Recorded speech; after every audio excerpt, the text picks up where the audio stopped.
Welcome to another episode of From the Logo Podcast. We got Gifted, myself, Hayes, in the building. ZZ is on his way. He'll be here before the end of the day. And, hey, this is the time around the NBA season where teams are starting to figure themselves out. You're starting to see some teams who are going to separate themselves, things like that. We also have teams like the Brooklyn Nets who, according to Sam Amick, are about ready to blow up their whole entire roster. That's not surprising. We got drama brewing in Philly. But I want to start off with this one, Gifted, is that the Lakers have had a really interesting start to their season, right? Like, it started off initially coming out the gates, really firing on all cylinders. They faced some adversity going through a 3-game losing streak. And then J.J. Redick had to make some calls to change some things. One of the things that he changed was moving D'Angelo Russell to the bench. Initially, there was some concern and thought that maybe D'Angelo Russell wasn't going to embrace that role. He actually been playing some of his best basketball since moving to the bench. The Lakers are now on a 3-game winning streak. No, they're on a 5-game winning streak. I take that back. And so D'Angelo Russell has been playing so good off the bench now. Reportedly, the Lakers are considering not moving him because of just how well he's acclimated to being on the bench. How do you feel about D'Angelo Russell, his new role, and are the Lakers right to not consider moving D'Angelo Russell, or is this all a ploy? First off, I want to say a big shout out to LA for trying to copy what the Nets did by telling the world we want to build around Mikal Bridges, and then a couple months later, trading him for 7 first-round picks. Yeah. This, to me, is a ploy. I think it's something that's being said to try to inflate his value. You're seeing the team win more, so making it seem like he has value to your team can up the return that you get for trading him. I think they would be ludicrous to not still move him. I think that's a move that has to happen, but he has played better. I mean, his last 5 games, this doesn't say how good or bad he's been, but in terms of what he shot from the field, 2 for 5, 5 for 11, 3 for 9, 6 for 13. He's been solid. You know what I'm saying? Still not a great player. I still think that they need more depth in terms of wings, and they need a legitimate POA defender. But outside of that, I mean, he's cool. I don't really like him that much as a player, but he's cool. I don't know. D'Angelo Russell is one of those guys. The glare on my glasses is ridiculous. The one thing about D'Angelo Russell is he's one of those guys that he's always gonna, let me not say always, there's gonna be periods of times where D'Angelo Russell plays really good basketball. The question that you always have to ask yourself with D'Angelo Russell is, A, how can you maximize on that? How consistent is that going to be? And then I think in this case as well for the Lakers that are reportedly they want to add something. Anthony Davis reportedly has been telling the Lakers he wants another big there to help, him not have to play center so much. And so you have to weigh all these things against it. And I like the way the Lakers have been playing. I like the way that J.J. Redick has coached the team. But I look at this and I still say D'Angelo Russell has to be the odd man out of this rotation. You don't want to move Austin Reeves. We've seen that from the Lakers. They don't want to do that. And so he offers the best trade chip, in my opinion, for this team if they really want to add something meaningful between now and the trade deadline. So it definitely is a ploy, in my opinion. Like, I don't think that, like, and make no mistake about it, too. You're on a 5-game winning streak. Let's see how D'Angelo Russell plays after you go through a little bit more adversity, because you're going to look right back at him the same way, in my opinion. Yeah, I think that, see, the dope part, Hayes, is that right now in the NBA, we're so early into the season. There's overreactions. Yeah. There's also things that are underreactions where you tell yourself it's the beginning of the year, he'll get better, this and that, and then things don't wind up going the way you think. So people are very much in tune to react supremely high now. But 2 months from now, a lot of these conversations are going to look very, very different. Yeah, for sure. Listen, talk about things looking very, very. I try not to talk about it here unless one of you guys bring it up. But F it today. I need to vent. You damn Josh Giddey truthers are starting to stress me out, bro. Like the Josh, not you, because you base it off facts. Yeah, the Josh Giddey truthers in the chats have been driving me crazy, bro. Do you? You look at the numbers. You probably know this. Every minute that Josh Giddey has been off the court, the Bulls have won every single one of those. They've been better. Every single one of those minutes. But every day I'm inundated with people that with Josh Giddey truthers that come in here and they say, oh my God, Josh Giddey's the key to the offense. Where? The place that we're negative 330 something points when he's on the court? Like, what are we talking about? Oh man, hey, listen, Chad, listen, Chad, listen. All right, Hayes, and listen, big shout out to Hayes because Hayes don't like to talk about his team as much. I try not to, bro. I've been watching his team a lot, man.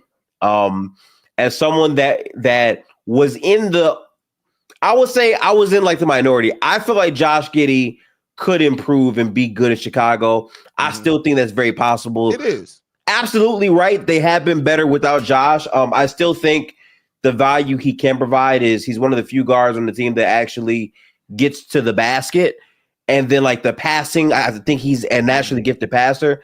The issue with him is like understanding where to fit, because sometimes it's either Zach LaVine or Kobe White at the top, and then he's in the corner, but he holds no space off the ball. Like he's terrible off the ball. So it really impacts his improvement as much in that way. But the truth is, like, listen, I've seen some truthers. I thought these truthers are like, they should trade Kobe White, because by trading Kobe White, now Josh gets way more involved. And then you trade Zach too, he'll be our centerpiece. It's like, we got to calm down. I'm not doing that. I was in a conversation with somebody the other day on a live stream after the game. And keep in mind, the Bulls won their last game. Josh Giddey had 10 assists in that game. They're like, see, the Bulls shot 50% because Josh Giddey had 10 assists. And I broke down the numbers. He assisted on 1 3-pointer. So then I said that.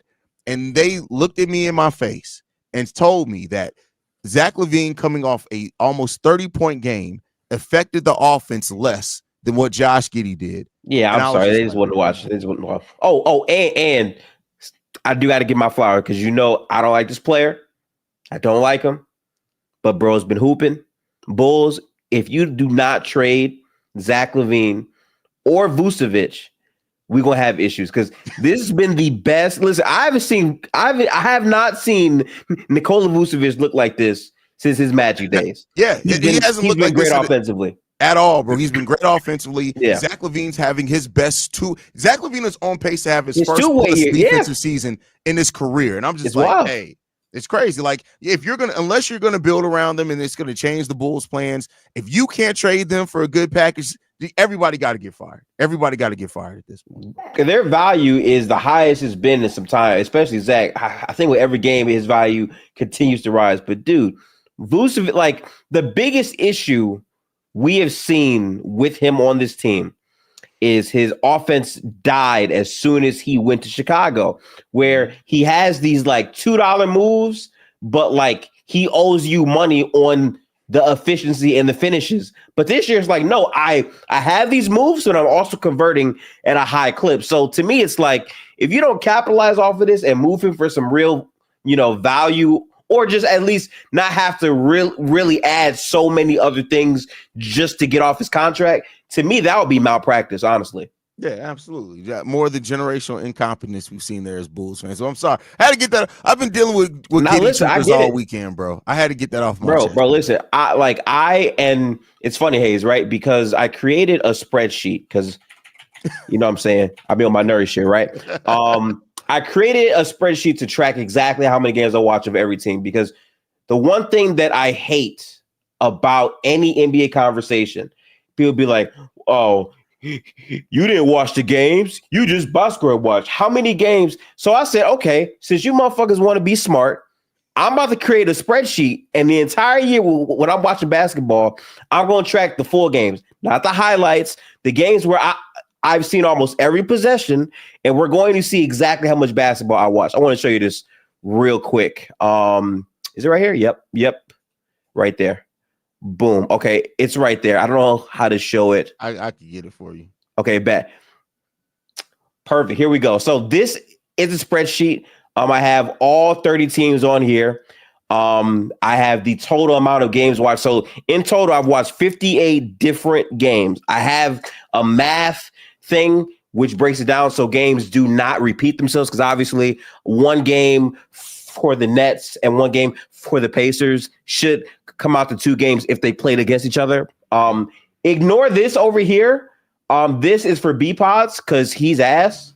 I count this every game he watches. Actually, after last night, hilarious, bro. Not you have a spreadsheet just for B-Pods, bro. That's crazy. Pump fakes, closeouts. Basically, him being a offensive liability. So for the Bulls, I've watched. Let me see. I've watched 8. Yeah, I've watched 8 Bulls games. Like I've been on that shit. So big shout out to them. Also, big shout out to Kobe White because he's been like really filling it up too, man. Really good, man. He's been good, bro. Really good. He's been really good, and people haven't really gotten to talk about it because, of course, there's been everything else going on with the team. But shout out to Gifted for making sure he has the receipts when people try to call. I got receipts. Listen, try me. I'll be like, oh, bet, word. Let me pull up my spreadsheet real quick. Okay, I got you. That's absolutely freaking hilarious, man. But hey, sometimes you got to do what you got to do, man. Facts. Yeah, we started off talking about like surprises of the season so far. D'Angelo Russell, and I still think you got to move him. I think we're both aligned with that one so far. Yeah. Mm-hmm. But of course, the Milwaukee Bucks struggles, bro. Like, ooh, can we talk about that game? Please tell me you watched that game they just played. That's so fake. But the thing is with the Milwaukee Bucks, though. They're in the month of November. They have like a top 10 defense in the league. Things are starting to turn around. The wins, I think, are going to start coming at some point for this team. How you feeling about the Milwaukee Bucks right now? Man, that shit sound good. Let me tell you something, man. I watched that game. If Fred VanVleet overpaid ass can't just throw a regular and like, oh my God, it's bothers me. Okay, good shot from Dame. A lot of people are gonna say they didn't count the Giannis block because he was out of bounds. Damn all that. For the game, you have a 7-footer on the floor, wide open in the paint. Basketball is about what, Hayes? Understanding your personnel. I'm throwing a lob to Şengün, who's more of an under the rim guy, and there's time for him to actually catch the ball and go back up. Why are you throwing like an off-balance lob? Terrible pass to Şengün for the game. And like he almost grabbed it, like they were a layup away from losing the game. Yeah. So I'm not hyping up the Bucks shit. To be fair, they haven't had Dame for a lot of this year, so maybe things could be different. But in the other games where they had Dame, they weren't that great. I'm still not moved. They're gonna have to show me. Now they could look better. They could look better, but in terms of the games I've watched in a row from them, they're still a very fake team to me. Yeah, I mean, and I think the thing overall is I'm just looking at this team and saying that they're probably going to win a lot of regular season games. Well, they'll get in the path of winning more regular season games, but as far as like them going on a run in the Eastern Conference playoffs, I don't think the run has began right now. I'm I'm saying that like they could work towards it, but I'm still waiting to be like, okay, that's a convincing win. Winning last night in a 1-point game versus the Houston Rockets, for me, respectfully, is not a convincing win. Agreed. Yeah. Even though the Houston Rockets on the streak, it's the way that they win and the way that the game finished. Completely agree with you there. Exactly. And it's still that the things that the Milwaukee Bucks struggle at, it still concerns me that it's not like Dame and Giannis have not had good individual seasons. When you look at like their scoring stats, even their splits, their efficiency, they've been good, right? As far as individually. It's just that this as a team doesn't look like it's working. Bobby Portis looks like he's aged 5 years over the offseason. I don't know what's going on with that. Brook Lopez is another player that like he's going to still do some of his rim protection things. He doesn't look as good as he looked before. Yeah. And no, Chris Middleton is not going to come back and save that team with the things that they've been struggling. I just don't see it that way. Yeah, I think they need more, but it'll be interesting to see how they build off of this season because there's a lot at stake right now. Yeah, I mean, yeah, I don't think there's no way that the Milwaukee Bucks trade Giannis unless Giannis comes in there and says, listen, it's not working. Get me up out of here. And these are the teams that I want to go to. That's the only way that Giannis is going to be moved. They're going to keep trying to figure it out, trying to force it to work. But I just think like Dame literally went to a situation and he may be right back where he was in Portland. It's just now it's him and Giannis there. It may be the same shit. Yeah, you're not wrong. So crazy. Yeah, it's unfortunate. Like, I mean, but hey, when it comes down to it, I mean, this is why when you go all in, you have to make sure that you're getting how you're fitting things together, right? Like, yeah, you added Dame to what you had going on there, but like missing Drew Holiday not being there is such an important big loss for that team, man. It's huge. It's huge. And they have not rebounded well from that at all. But I guess we got to get into it, man. I was trying to hold off for ZZ, but I think we got to get into the. We got to get to it, bro. We got to get to it. I'm with you. Philadelphia 76ers right now are 2-11 on the season, and that's bad enough, right? That is bad enough. But then you got the word today that they called a meeting. In that meeting, Tyrese Maxey called out Embiid for being late to team activities. He said that he's late for everything, is the quote here, and that it impacts. He doesn't look at how it impacts the locker room from players to the coaching staff. Now, they did say in this one that Tyrese and Joel Embiid, they still have a really good relationship, but there was a key thing in this. We're going to get to the coaching aspect because that's another part that concerned me more. Joel Embiid, MVP Joel Embiid, one of the best players when he's healthy in the NBA, says that he's sometimes confused about the 76ers are trying and what they're trying to execute on the court. As a basketball guy, Gifted, that's the thing that was most damning to me, that you're confused about the system that you're running. How do you feel about this, man? Oh man, so there's a lot of layers to this report. I love you starting with this. So I'm trying to give him bail a little bit for saying that because the offense has looked mad questionable this season, but it's harder for me to fully buy into that when last year you were Superman in this same scheme and you weren't really saying this when you were averaging more points than minutes played. So like, I don't know if like, because he added Paul George there, if like the scheming is drastically different to Joel. He's only played 3 games. He's looked kind of out of shape in all 3 of these games. I expect him to look a lot better soon, but he's been very, very sorry as of late.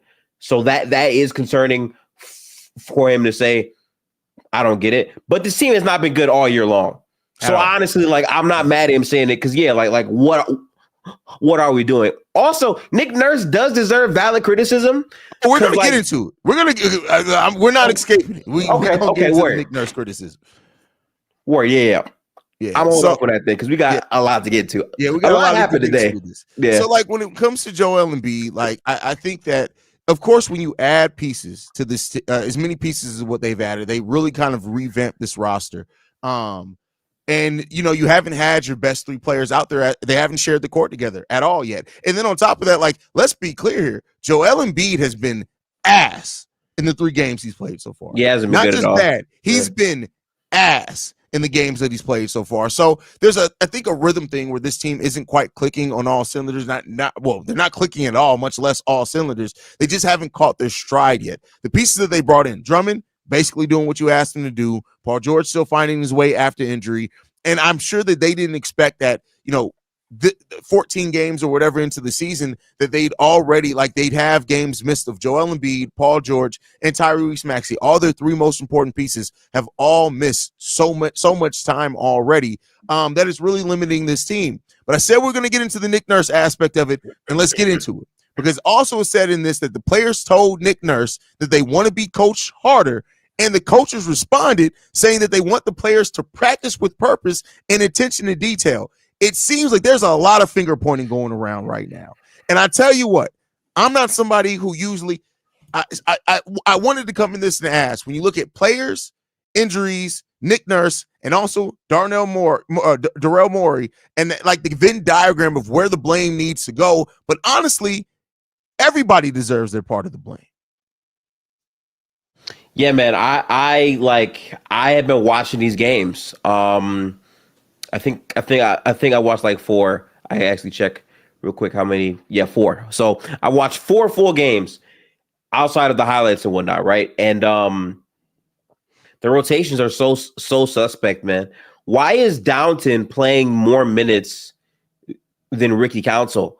Which, if people don't watch them, Downton is basically their version of Golden State when they were playing Patrick Spencer and also Corey Joseph. Why is Corey Joseph playing? That's kind of how Downton feels, as a guy that like probably won't turn the ball over that much, but he's just not good.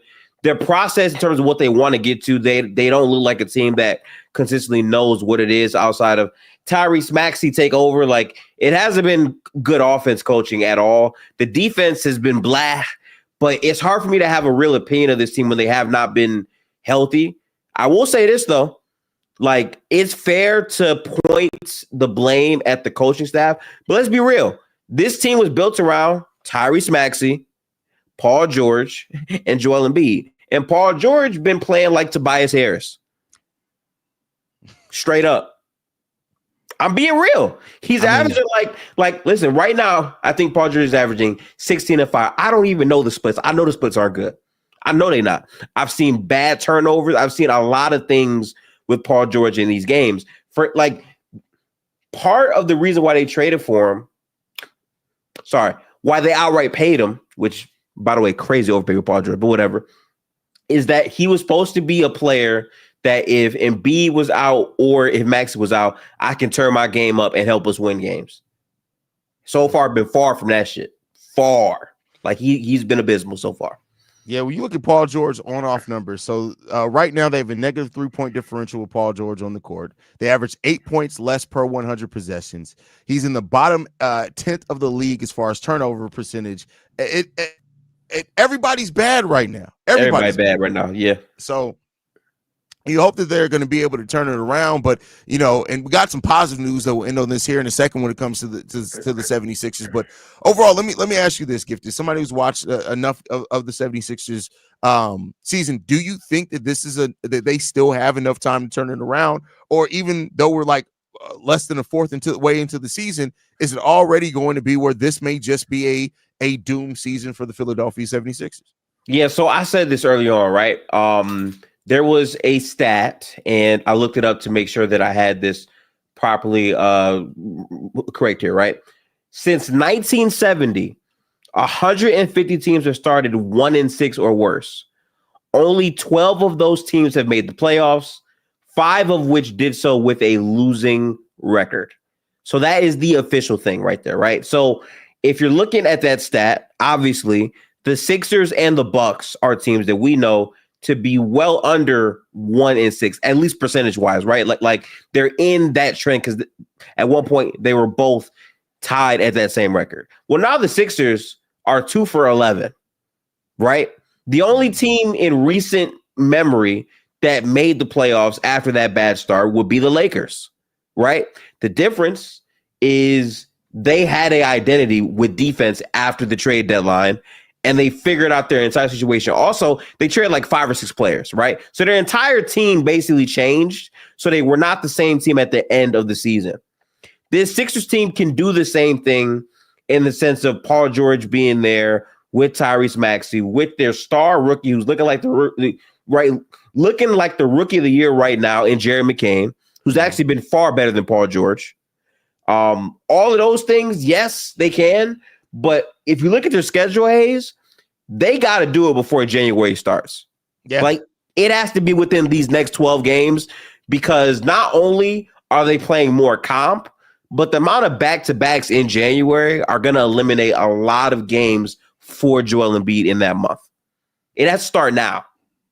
Yeah, I mean, they can't wait. And the thing that could help this is that we got word today in the same article that Tyrese Maxey is expected to make his return either Wednesday or Friday for this Philadelphia 76ers team. And that could be really important for them to get him back and for them to start building that chemistry with their best 3 players. They're going to need it because if they can't start building that chemistry, like you said, before January, it's going to be an ugly season for them. It's going to be an ugly season for them. So, hopefully it's still early in the season. I know Philadelphia 76ers fans are hoping that this team's going to be able to turn it around. They got a window in which they can start doing it, but they got to start playing better basketball here sooner rather than later. And Joel Embiid, I mean, listen, not to look over the fact that Paul George has also been bad, but listen, he's been playing bad, bro. Yeah, Embiid, they need him to be better because Embiid has been I don't think I've ever seen a period of time where Joel Embiid has looked like we saw Embiid with Ball's palsy play better basketball than this. No, that's a fact. Man's face was paralyzed, and he played better than what he's playing right now. He dropped 50 points in the playoffs on one leg,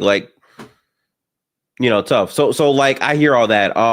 I gotta say though, the other part of the article that we haven't talked about yet, and by the way, big shout out to ZZ.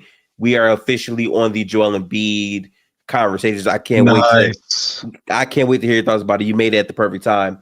The part where Tyrese Maxey is saying, Joel Embiid, you're late to everything. I need you to be better with that. I thought that spoke volumes to me because that didn't sound like a thing based off just this season. That sounded like a period thing. Like you're just late to everything normally. And I know for a lot of people, that's a small quote, this and that. But if you're trying to win a championship, if you're trying to be like a serious team, these are the habits that matter. Because when you don't show up on time to things, it's kind of saying like, okay, I don't hold this to high regard, high value, right? And obviously, I'm not saying Joel Embiid doesn't want to win. I'm not saying that. But there's a certain level of professionalism you have to have on a night-to-night basis to win at the highest level in the NBA. And for Tyrese Maxey to be the one to say it, who has been available, has been playing a much higher load than what he should be because he's not that good of a player, but he's pretty good at basketball, I think is a problem. Because if your best player is not doing those bare minimum things, that has a trickle-down effect for the rest of the roster.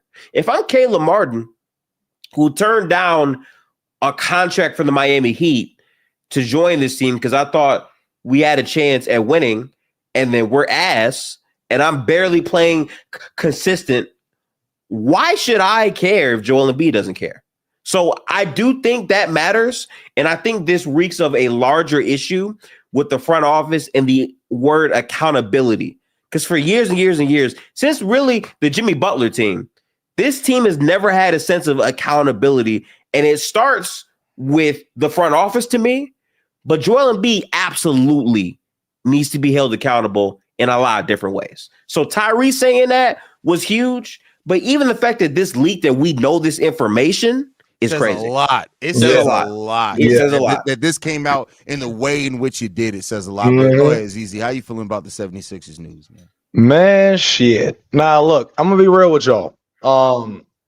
I've come to the defense of Joel Embiid before, mainly in the context of him playing through injuries. Pretty much every time in the context of him playing through an injury. These are things that we used to criticize Anthony Davis for simply not being on the court. But in Joel Embiid's case, at the very minimum, at the bare minimum, he's there through injuries. But that's not what we're talking about today. That's not what we're talking about. What we're talking about is a 23-year-old Tyrese Maxey just got his bag, right? The brand new young prospect on the team that's supposed to, in a lot of ways, for lack of a better word, carry the torch in Joel Embiid's absence, if you will. Mm-hmm. The fact that Tyrese Maxey told Joel Embiid, the franchise player, hey, buddy, you need to show up on time. That's a problem.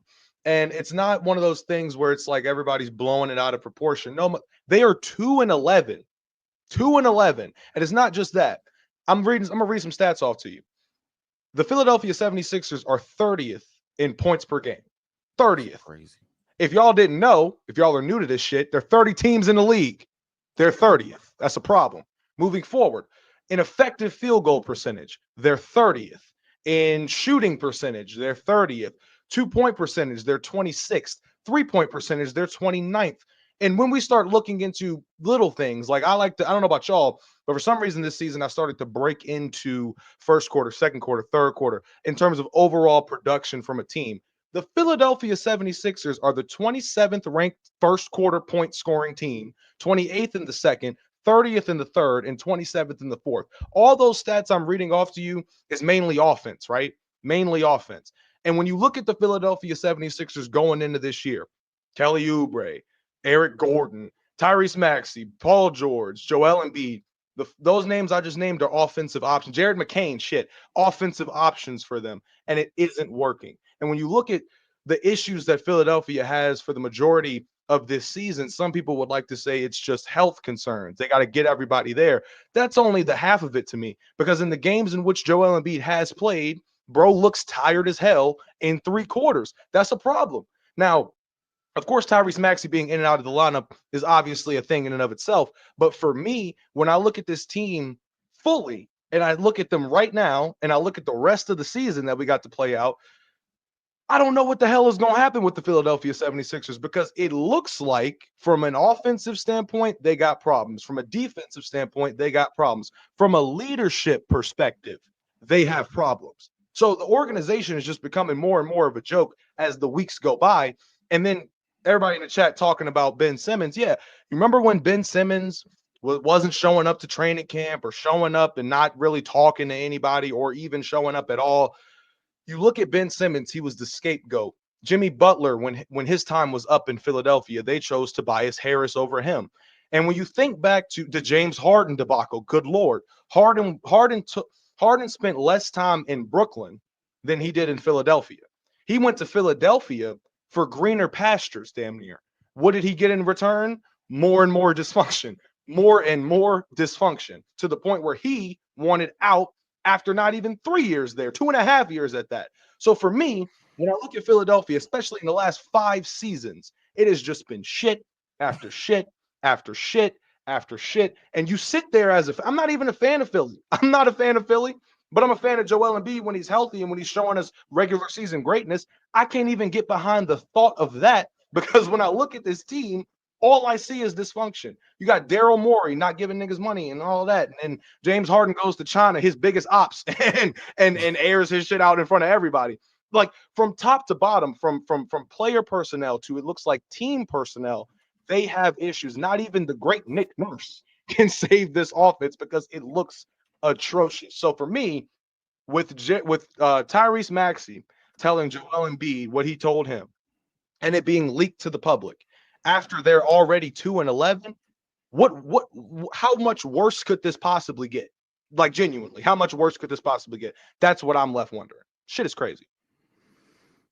The thing about this that makes it so bad too is that and I'm not saying that it will, right? We got a lot of season left. I'll hold judgment until January. But if the Philadelphia 76ers cannot turn this around, they have nothing to look forward to at all. If they do get a pick in the top 6, I believe it goes to the OKC Thunder, if I'm not mistaken. I think so. Yeah, I think so. So, bro, OKC, this shit not fair, bro. Listen, okay, this not fair, bro. At this point, we really have to look at and wonder if Presti really is like an Avenger of some sort. Like he has some type of superpower to look to see where these picks are actually going to be when he's making these trades. But like, so they don't even have their own pick to say, hey, if the season is a fail, maybe we can add a talent in one of the deepest drafts in the last 10 years, and we can get a great talent to add to this already veteran core that we have. You don't have that. So if they can't turn this around, it's literally one of the worst case scenarios that you could possibly be in, because you're gonna put a lottery pick in the hands of the OKC Thunder. Imagine if the Philadelphia 76ers don't turn this thing around, and we're talking about the Thunder having a top 10 pick in this upcoming draft. Now look. Another thing I just thought of is because of Duke right here. I'm rooting for PG, but it's crazy they gave PG the max, but not Harden. What Duke just reminded me of is it's crazy that they didn't give the max to Jimmy Butler, but they gave it to a guy in Paul George who's 3 years older than Butler was at the time? Maybe 4 years older than what Butler was at the time? You know what makes it worse, Easy? Is that they also didn't give him the contract because they preferred Tobias Harris over Jimmy Butler, so it just makes it worse. So and then also the coach thing was also part of it. Then they fired the coach, not even the season removed. Like it's just so many missteps with this organization, bro. So many missteps, and like for me, it's so wild to me. Oh shit, ZZ, I'm sorry. I'm sorry. You just reminded me of something else. Did they max out Al Horford, who was a role player? Like, god damn, they gave everyone the max for Jimmy Butler. They said, Jimmy, look, we like your game. We don't like your attitude, so we ain't gonna pay you. Like, what? What does that mean? Just because you want to win, and just because you want everybody to have the same killer mentality as you, focused on a win, we not gonna give you the money. Because Tobias talk less. Nigga, what are we talking about right now? What is happening? And then Al Horford, we thank you for your services. Like, what is going on right now? I don't understand. If there was a way that an organization could be in a competition to see how bad things can get, Philadelphia would be first place. Listen, we've been trusting the process for literally 11 years this season. It's been 11 years. And what have we gotten? Not to the conference finals. Crazy work. I don't know what left to be said in regards to the Philadelphia 76ers at this point. Like, it's a comedy of errors and incompetence that have led the Sixers to this point. And I still want to maintain. They still have a chance to turn it around. But to give this point, I think you made this before you hopped on, ZZ, is that if they can't turn this thing around by January, It's gonna be bad. Done. Yes, It's done. Bro. You cannot go into January not near 500. Yeah, it's just not, no. And when you look at, like, bro, they're 30th in assists. They average 21 assists a game. The Warriors, for reference, average 50. Fuck is going on right now? What is happening? Yeah. And the Warriors got a 12-man rotation full of guys that shit are just given the opportunity to pop off in that system. And they said, look, we'll take Buddy Hield, Kyle Anderson, DeAnthony Melton, Brandon Podziemski, Kevon Looney, and it will look like conscious basketball is being played. Ball movement. Shit looks smooth. Like, I don't understand. Fuck is that? I don't understand genuinely how Philadelphia fucked this up this bad in 10 years with a 10-year like head start, pretty much. With how many top 5 picks they had over that time as well, they ended up not working out.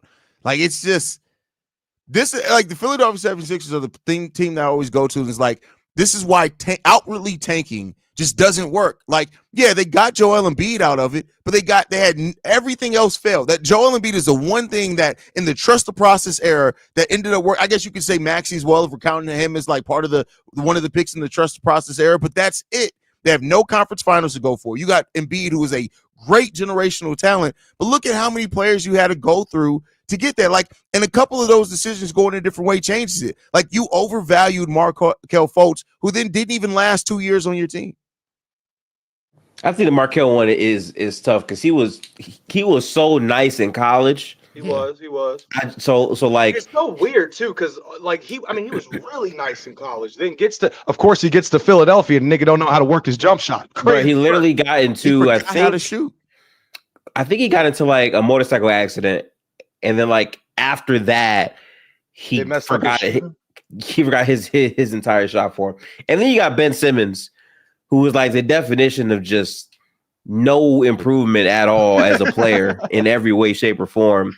Never learned how to shoot or even tried to have the confidence to learn how to shoot. And then their answer was, okay, let's build the team around Ben by giving Al Horford a max contract. And then he was ass. Then you ship him off. Like, it's man, bro. And they're going through a lot if you think about it. Then Al Horford has a career resurgence. In Boston. Yeah. Crazy. Crazy, bro. To your point about Ben Simmons, too, it is actually weird because with Ben, like Gifted said, for a player as talented as Ben Simmons was hyped up to be, going into the league, right? For a player that hyped up, and where are we at? Year 5, year 6 with Ben Simmons, I think. Maybe year 7, and no improvement in your jumper. When Ben Simmons is in transition, everybody knows what's going to happen. No, not a soul in any arena is expecting him to go up for that layup, let alone a dunk, let alone a floater, let alone get to the free throw line. Like, everybody knows to this day what Ben Simmons is going to do in transition. And for me, I've already told y'all, like, at one point, Ben Simmons had to the fallback of his defense. That shit's just going away, like week by week, month by month. So eventually you're going to get to a point where all you're doing is just passing the ball, swinging it right to left. No, people are leaving you on the island. Nobody respects your jumper. I mean, not a soul respects any Ben Simmons jump shot, free throw, mid-range, layup, floater, corner three. None of it gets respect. And the fact that bro did not want to fix it at all and just thought, hey, man, I was a lottery pick. Like, fuck y'all. I'm from Australia. No. You need to get on the ball. You need to get that something from Ben Simmons. But hey, you can at least say Philadelphia. I don't know. Could you even say Philadelphia dodged a bullet with that by trading him and getting Harden? Because, like, I mean, in a way, yes. Because I mean, they got some good quality years out of Harden. Like, I won't act like we didn't get some good quality years out of Harden. Harden and what he was doing at the point guard spot for that team, you can make an argument was better than what Ben Simmons would do for that team. Much better than Ben Simmons. It's not even an argument. That's just a fact. Yeah.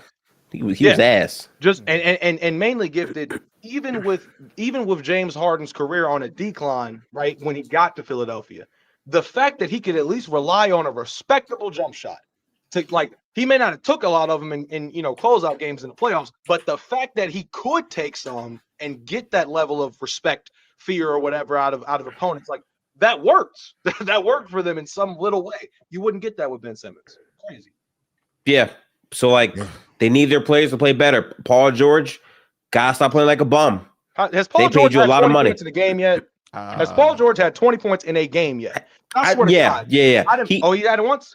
He had a game versus, who was it? Was it the Magic? It wasn't the Magic. He was ass versus the Magic. It was a primetime game. The Knicks.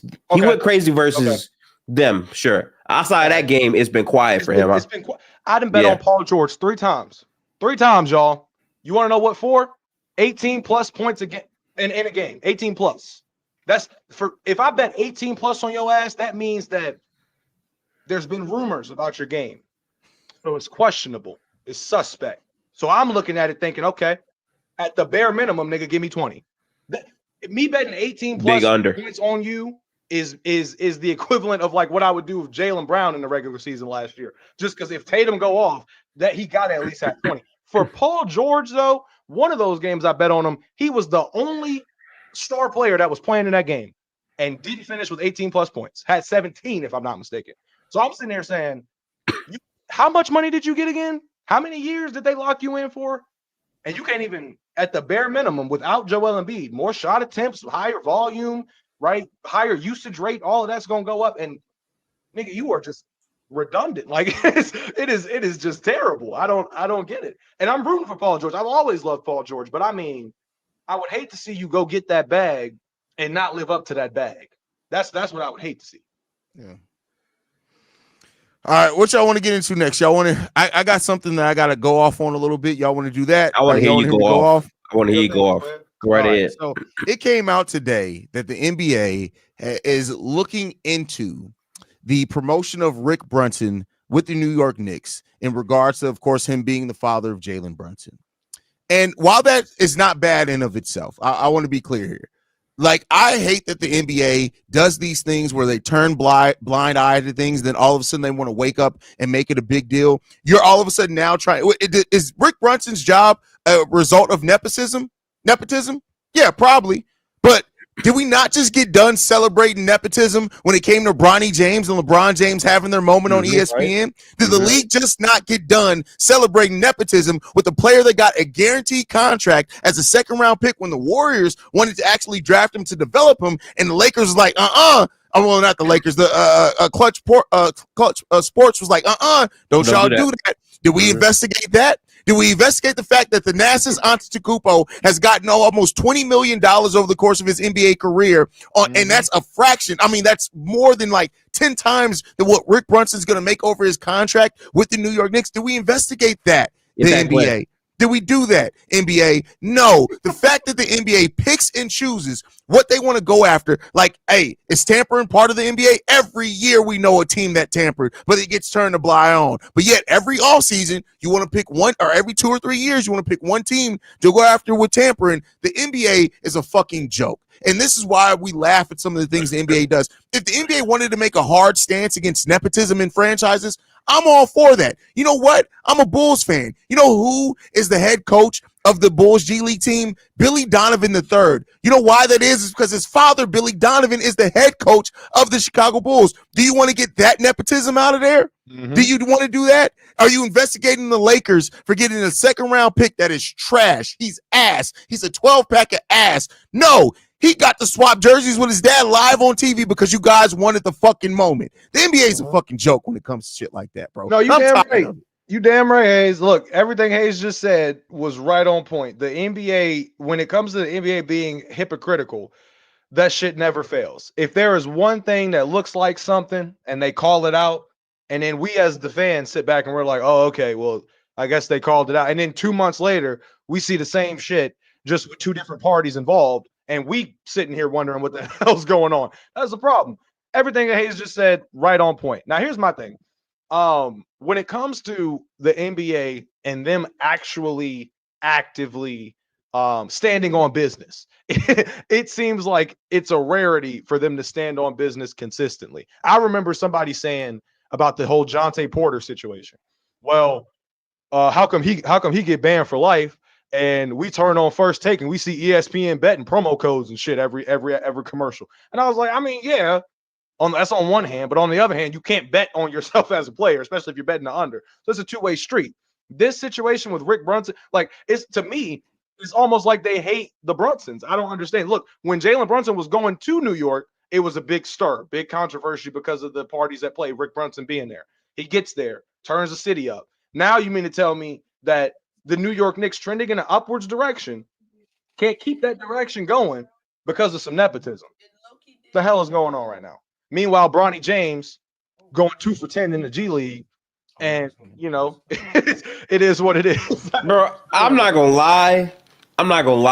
Like, I didn't even think I was gonna say this, but I'm not gonna lie to you. I have a different level of supreme irritation when it comes down to this talk about NBA nepotism, right? The Bronny James point is a very strong point. I was gonna let it go. I wasn't gonna say nothing. But when I got the report from Shams saying he's only gonna play home games, nigga. So not only is he in the league off of this nepotism, which fine, cool. He can't play role games in the G League. And then there was a post from Shams as a follow-up talking about, well, he's Bronny James, so if he travels on a roll, is the team going to be ready for his fans and all that? And I'm like, this is a fucking circus show. Yes. Fans. If you go to Shams' account. Yes. And they're asking for details. So my bad, I didn't. I went right to going off because I've been waiting for this topic. So I apologize. I didn't give the details. So Rick Brunson was promoted. One of the assistant coaches of the Knicks left. Rick Brunson got promoted to that position. He didn't get any bump in salary. It's the same salary that the coach that left. I can't remember the coach's name. I have it written down here. Give me a second. Johnny Bryant. That was the former assistant there. Rick Brunson got promoted to his position, same salary as Bryant. They didn't create a new role. He was already a coach on the end of that bench. Keep in mind, Rick Brunson is a former NBA player, so there's already some merit to him being a coach here. The NBA is investigating the promotion because of the ties with Jalen Brunson and why they would give him that deal. It's stupid. It's stupid. That's what it is. It's stupid. It is. It's dumb. It is. You can every single franchise in the NBA has a level of nepotism that is involved in that franchise. Sometimes it's not as advertised as others. That's why I just said, why is Billy Donovan III one of the coaches on the Bulls when he has no type of any coaching history? There's so much of that happens in front offices that we just don't know because that happens, right? We don't know these people. Exactly. We don't typically know them. We don't but it's advertised by some people depending on the connections to the player. Yeah. And again, I'm not against it. The NBA wants to get nepotism completely out. If that's something that they really want to make something that we need to get out the game of basketball, that's cool. But you can't say that or do something like that at the same time while you're literally celebrating one of the biggest forms of nepotism that we've ever seen in the NBA with Bronny James. You are allowing a pro who got downgraded to the G League to play one half of the G League games. You're literally saying, hey, Bronny, you can just stay at home and play home games. You don't got to travel. What the fuck is that? Now look. Tell me how in the hell in the year of 2024, we got Bronny James as a part-time worker like this is Kyrie Irving in 2021. Shit is crazy. They got him literally on Kyrie's part-time schedule. To like what it was when he was with the Nets. It's insane. And to y'all, but that was when a damn pandemic was going on. That's what I'm saying. A whole ass pandemic coming on. This shit was just regular. I don't understand the whole Bronny thing because I try to bite my tongue on it a little bit because I'm all for what the story is, right? I remember watching Bronny when he was 5 on stage with LeBron hoisting up trophies with him. That's where we first saw Bronny and saw the evolution of him, right? And it's cool, it's fine, but at the same time, how in the world are we supposed to take Bronny seriously if they're treating him like a patient? Like I don't know. Like they're treating Bronny with so much care. It's almost like they're holding his fucking hand. And I'm like, yo, there's no way. Like Gifta said, you either in the G League or you're not. You are either worthy enough to be here, right here with this 12-man roster, or not. Like that, there's no other which way. And then because of this is how it is, we the fans are stuck here looking at it for what it really is, and we're like, yo, this is nepotism. This is LeBron James Sr. Like this is all of the ins and outs and the minuscule things that shouldn't really be in place for somebody that, and broad sexuals will tell you, we ain't never seen this much coverage over a 55th pick. Nigga, we ain't seen a 55th pick go through what Bronny's gone through, and we're not even in the halfway point of the season yet. Name another 55th pick that has remotely had even close to the career start that Bronny James has had. You can't do it. So it's fishy. It's some muddy waters. But yeah, like Z said, literally treating him like a Make-A-Wish kid. That is hilarious. They are, bro. I'm telling like, of course we get the moment with him and LeBron. That was great. Everybody like shit make a grown man cry. However, if you're a smart grown man, it's also the type of shit that you can see through. And when you look at it, and Bronny, for him, to his credit, he said before in interviews, like, yeah, I don't really want to be, labeled like that. But I'm like, yo, you're going to have to show up if you don't want to be, if you want to get that label off you, you got to get it off of yourself, basically, from the production side of things. Make us forget how you got here. like that's what it is. Dalton Connect is having like amazing games, right? Amazing games for the Lakers, fulfilling that spot that they need him to fulfill. He had 27-7 the other night. Like, he's having great games and fits that system. Bronny, and for him to fit that system and Bronny not to fit that system should tell you the whole story about what the Lakers really need. Because I heard people say, Bronny was the best player in his fucking draft class. I haven't heard from those people since. They don't watch basketball. We don't care about them. Yeah, we don't care about those people. I heard somebody say it was the way that he catches the ball. That sounds like some Diddy shit, but that's Glaze. I have a post here because Shams actually talked about this live. Bronny James isn't just your normal everyday G League player for all the reasons we just mentioned. His name is Bronny James, and there are some things that come with that. I don't know if it's a security thing, but there's a different level of fanfare when he's on the road for these G League games, a different level of everything when he's with that G League team. So how do you manage that on the road? I don't think the door is necessarily completely shut on him playing in those road games as the season goes on. But right now, that is the plan the Lakers have laid out. They want him to continue to shuttle back and forth, spending as much time on the active roster as possible. What is that, bro? That's not you. The Lakers. No, yeah, bro. Bro. Just shut the fuck up. Like, I'm so over this bullshit. Yeah, me too. Like, I literally came into today's episode, and while I was excited to talk about the Sixers, I was like, I'm about to go the fuck off on this nepotism shit. But we got, before we get in, because we're going to end this show previewing the game against the Celtics and the Caps, a big time matchup in the Eastern Conference. Last topic real quick, just to get our thoughts on. It came out today from Sam Amick that the Brooklyn Nets are prepared to basically shop everyone. Cam Thomas is available. Dennis Schroeder is available. Now, I want to throw this one thing to you guys. Now, I get it that the Brooklyn Nets are all in on the Cooper Flag sweepstakes, and I don't feel like they're wrong for that, right? But there's something to be said about when you already have a young player in Cam Thomas that is actually having a really good season right now. I'm not worried about Dennis Schroeder. I know that he's having a good season, but he's a vet. Those type of things you want to take advantage. He's an expiring contract. Even Cam Johnson's 28 years old. You want to move him. Nick Claxton, always kind of felt like they were signing them to that deal to move him. Is it the right move to move Cam Thomas, or should they be trying to pair him with whoever they get in the draft this year? Or is this the Brooklyn Nets basically admitting, hey, Cam Thomas may just be a chucker, a guy that's putting up points on a team with no expectations. Let's get him out here while his value is high. Yeah, there's a multitude of ways you can look at it. That is one of them. For me, like, because with Cam, I feel like he has tried to like prove himself to people, to doubters that looked at him right at portions of last season, and they were like, what Hayes just said, he's a shot chucker. That's it.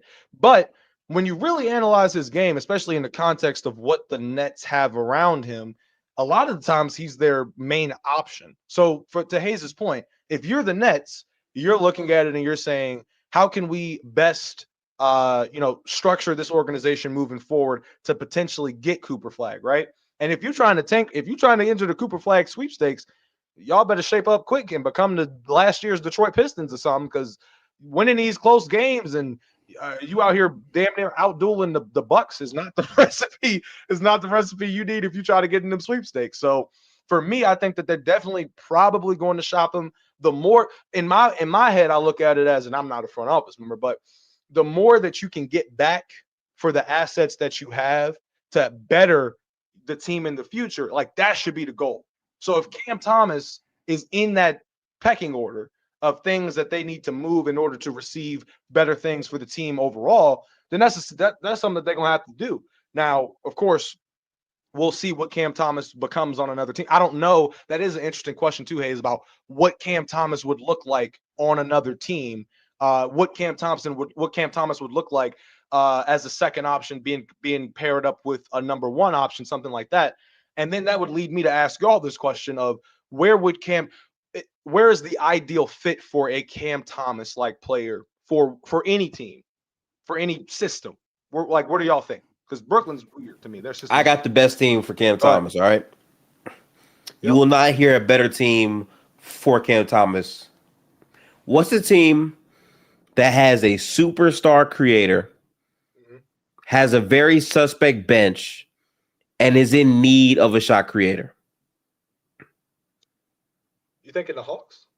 No. Okay. No, their bench isn't that bad. Bad bench. On-ball shot creator. Wait, did you say playmaker? Are they a contender? Yeah, are they a contender? Yeah, sure. The Magic? No. Grizzlies? Superstar player. Oh, superstar. Okay. Superstar player. So the Nuggets? The Nuggets. Okay. Fine. Cam Thomas being a Denver Nugget, they need shot creation in a bad way. They have one of the worst benches in the NBA. Also, Cam Thomas being the playmaker for Cam Thomas being the play finisher for Jokic specifically can make things work out at a high level, and you get more production because they don't have a guy that can consistently give them that off their bench right now. Yeah, no, that shit. I mean, right on the money. Yeah, you're not wrong. To me, with Denver too, like, I don't know. Nikola, look, let me ask y'all this question. Who the hell is the MVP right now? Right now. We ain't even hit 20 games yet. But who would be the MVP right now? This may be crazy to say. Anthony Davis is the MVP for me right now. Hayes, at the start of at the second week of the season, I said we might have ourselves an Anthony Davis MVP case.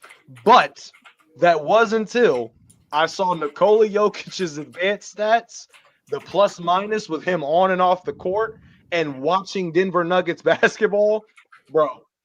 Jokic might get his fourth. And I don't think, to all of the points that Gifted just made about this Nuggets team, when you start thinking about narratives and storylines when it comes to MVP arcs and all of those things, Nikola Jokic just went through basically everyone that you could ask for. When you think back to when he won it in 2021, right? The Nuggets in that year, a couple of years removed from making the finals. The next year he wins it back to back. They get bounced out in the first round. They're a 6th seed, if I'm not mistaken. But there is no Jamal Murray. There's no MPJ. So the voters sat there and they were like, all right, well, he is averaging Jokic numbers. All right, we'll give it to him. They would be nothing without him. We'll give it to him. Now, what you have is a team that your most valuable option off the bench is who? Peyton Watson, Russell Westbrook, nothing. If Nikola Jokic isn't on the court, everybody looks lost. It's insane. So I know we ain't 20 games into, we only 15 games into the season, but just based off of Jokic's what he's done so far for this team, top 5 in points, top 3 in rebounds, top 3 in assists, like Jokic stuff. But looking at the context of the team, no reliable second unit. Jamal Murray in and out of the lineup. Michael Porter Jr. forgetting what the fuck to do half the time. Aaron Gordon's injury. Like, these are things that could play a part into Nikola Jokic MVP campaign this year for me. But Hayes, you're not lying. Anthony Davis, if it ain't MVP, deploy that man. Listen, he better get some. If they skip over Anthony Davis, if he keeps his, he has to keep it up for the full season. Right. If they skip over him yet again for depoy, at some point we just got to ask whose wife did Anthony Davis smash in the voting committee, bro? Like, what's going on here, bro? These bro's a walking 30-11 right now. AD, a walking 30-11, 2 blocks, maybe 3. But in terms of Anthony Davis starting the season off by going at the 4-time depoy and dropping 30 and 12 on his fucking head, I was like, oh yeah, he coming different this year because Anthony Davis, after he said that, literally said, hey, this is just some depoy stuff to kind of let us know the Rudy Gobert depoy days are done. I better not ever see that man win another depoy. I don't care. He got 4. That's enough. That really is enough. I'm sorry. I know you hate it. I love you, bro. But I'm tired of this shit. Boo this man. Boo this man. First off, Minnesota been mid, but they still have a good defense. They do. Just saying. I can't handle Julius Randle. Let's talk about it. I was waiting on Julius to kind of figure out like what part, we're gonna get from him, what type of Julius we're gonna get. But shit, it looked like Aints just like, hey man, do whatever you got to do till you get comfortable. But Timberwolves, they treading water. But I swear to God, I better not see Rudy Gobert win another. If Rudy Gobert win another depoy, I will DM Draymond. Oh, he's gonna win another one before his career is over with. Like, look, all I know is, hey, what you just said. AD better not get skipped over. Wembanyama is here. Everybody knows that. Literally running away with total blocks for a player. In comparison to teams this year, Anthony Davis and Wemby are next up. So you can obviously Rudy's in the mix, but I'm just saying, based off of last year, based off of voter fatigue or however you want to call it, and based off the fact that 7'4" giraffe in San Antonio is doing shit on defense that we have not seen before, or at least in a very, very long time. There's just more contenders that might take that throne from him, especially when you consider not only Anthony. I didn't even mention Chet. Shit, Draymond Green. Draymond Green has been a better defender than Rudy Gobert so far this year. I agree. Listen. I think Draymond is my DPOY right now. Yeah, I think it's between Draymond. I'm not gonna lie, Dyson Daniels is about to enter that conversation too. He's been cooking. He's been ridiculous. Yeah, man. I don't know. It's tough.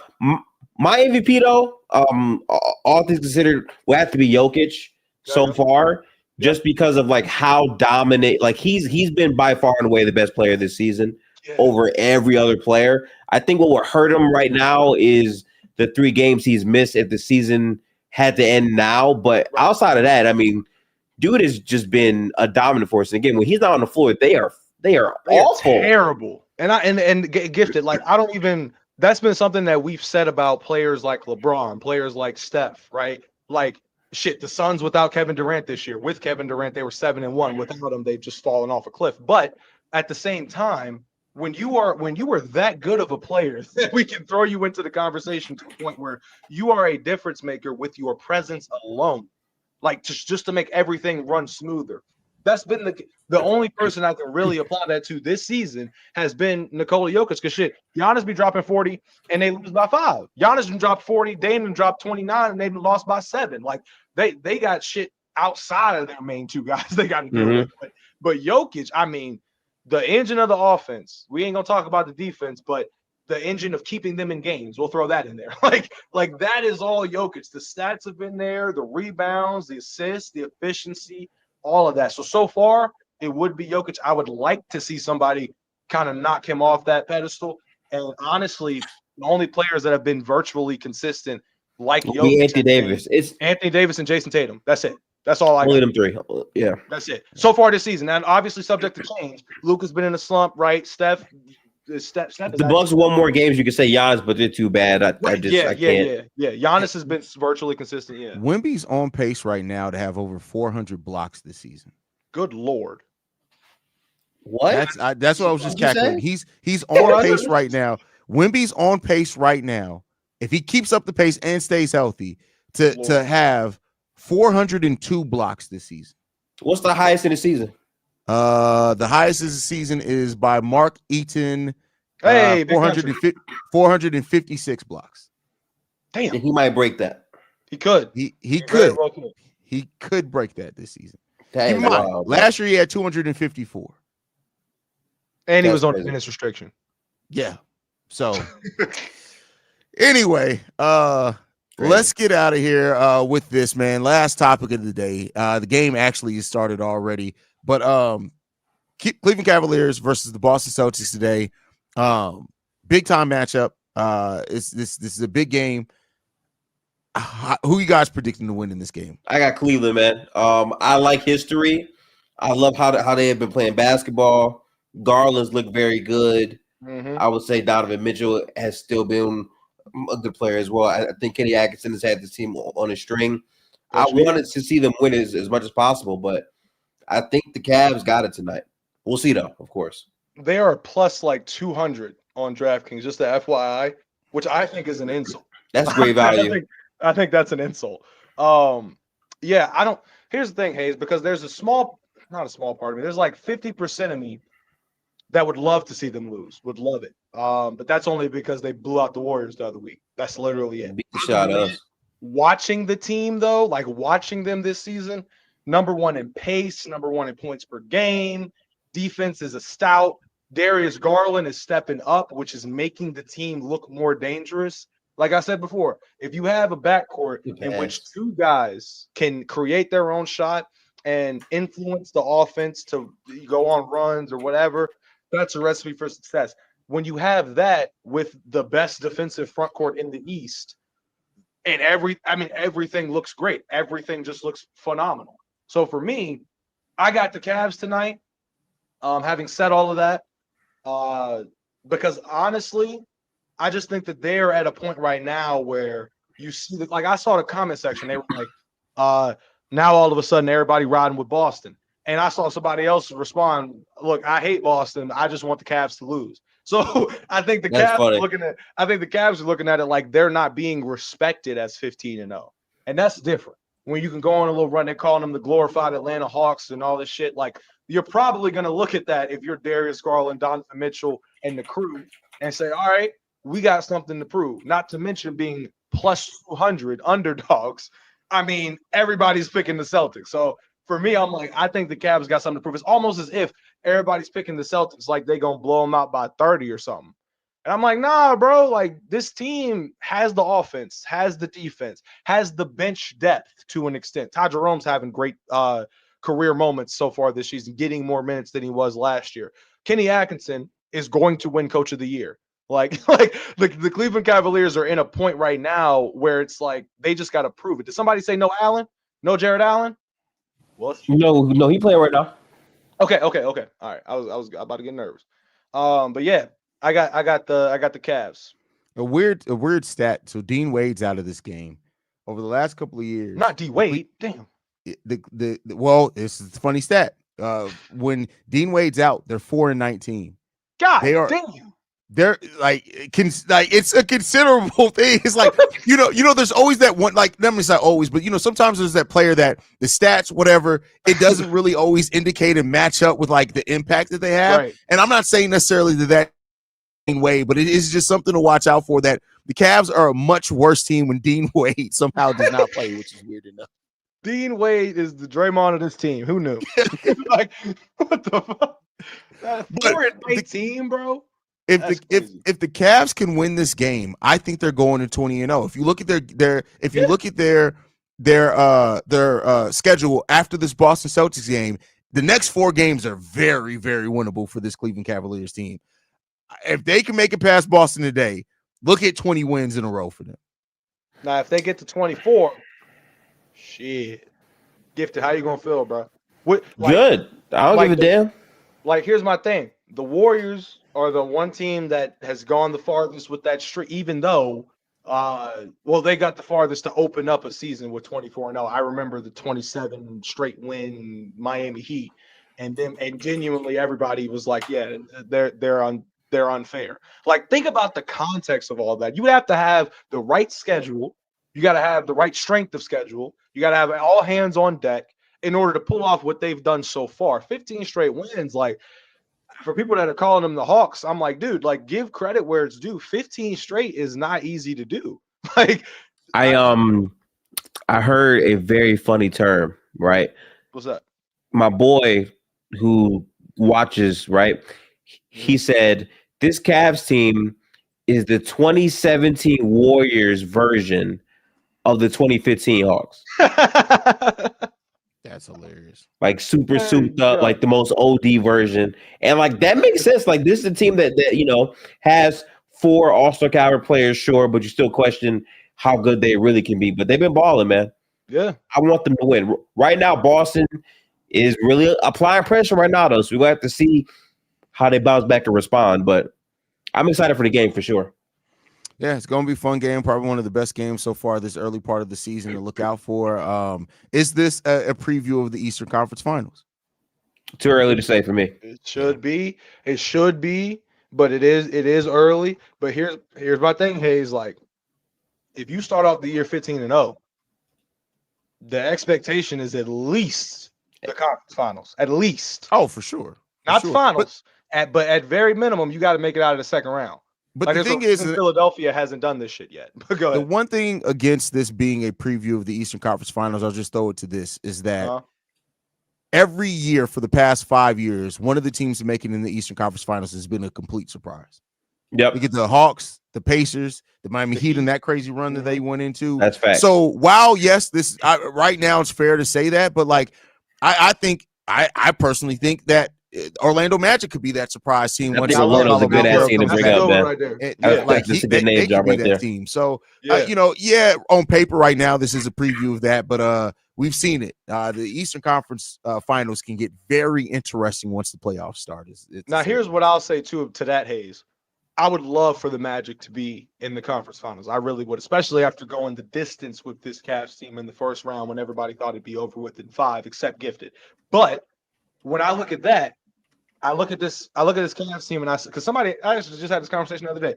It was like, okay, well, do you trust the Cavs in the postseason? And I was like, it's not about who I trust more on the Cavs. It's not about if I trust the Cavs more than it is if I trust Donovan Mitchell. Now, Donovan Mitchell has proven to us that he is a playoff riser under the circumstances of the Utah Jazz, under the short circumstances of his stint with Cleveland. What, Gifted? What you got? Sorry, I just saw Darius Garland block Derek White. Talk to me, but yeah, like Donovan Mitchell has proven that. Now, Darius Garland's health is going to have to be a consistent thing for the remaining part of the season. And then once you go into the postseason, as long as Darius Garland is healthy and holding his weight, because even if you wanted Donovan Mitchell to give you 27 plus throughout a postseason run, as long as Darius Garland averaging like 21 and everybody else is playing, and they got Dean Wade, of course, and everybody else is playing their part, then it'll be fine.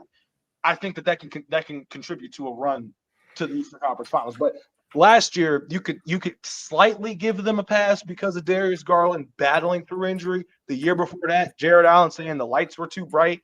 Like that was his first time in the postseason. So I guess you probably shouldn't have said that, dumb nigga. But you're right. Like the lights might have been a little bit too bright. So now we're in year 3, healthy Darius Garland.